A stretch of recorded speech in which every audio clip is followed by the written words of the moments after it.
Want to share an entire folder instead of sending files one by one? In this Dropbox tutorial, I'll show you how to share folders, invite specific people, create share links, and manage their access.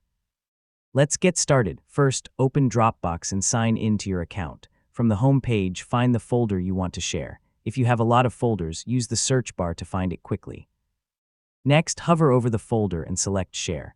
Dropbox will open the folder sharing window, where you can choose who gets access and how they can use the folder.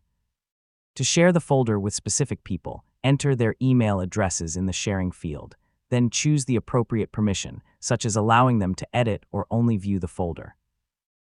Choose carefully based on what you want them to do. If you don't want to enter email addresses, you can use a shared link when that option is available. Copy the link and send it through email, messaging apps, or another platform. This can be much quicker when you're sharing with a larger group.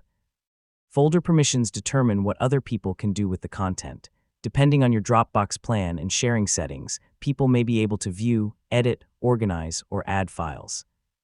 So always check the permission before sending the invitation. Already shared the folder, you can open its sharing settings again to review who has access. From there, you may be able to change permissions or remove someone's access, depending on your account and the folder settings. Once the folder is shared, everyone with the right access can work with the content according to their permissions. Keep related files inside the folder and use clear names so everyone can find what they need. Yeah, a little organization goes a long way, and that's how you share folders with Dropbox. Invite specific people when you need control, or use a share link for a faster option. Just check the permissions before you send it, and you'll be good to go.